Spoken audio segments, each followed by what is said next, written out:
Pixel, qu'est-ce que c'est? Bonjour à tous. Bonjour Compile. Bonjour Cyril. Est-ce que tu sais ce que c'est que le pixel? Oui, c'est la contraction de Picture Element. C'est exact. Picture Element, l'élément d'une image. En fait, un pixel, c'est le plus petit élément qui compose une image informatique. Donc si je comprends bien, un demi-pixel, ça peut pas exister. Par définition, non. C'est comme dire qu'il existerait des demi-personnes ou des demi-chats. Kawaii. Une image affichée par un ordinateur, c'est un damier de pixels. Et toi, Compile, pour afficher tout ça, tu es obligé de retenir par cœur la couleur de chaque pixel.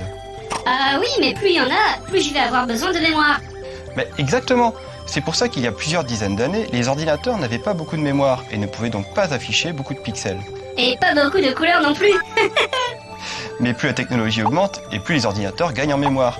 Plus ils peuvent afficher de pixels et plus l'image devient fine. Moi par exemple, en HD, je peux afficher 2 millions de pixels. C'est marqué dans la notice.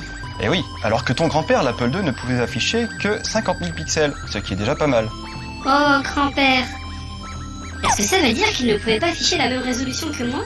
Exactement, car la résolution, c'est tout simplement la manière la plus simple d'indiquer combien de pixels sont affichés à l'écran.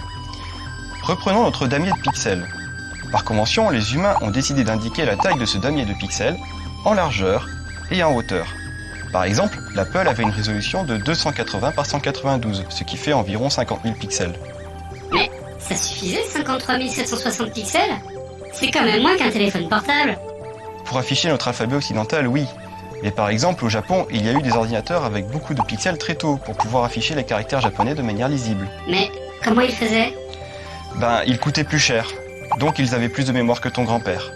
C'est d'ailleurs la raison pour laquelle le Minitel, développé par les PTT, n'a pas pu être vendu au Japon, car sa résolution était trop faible pour afficher un texte japonais.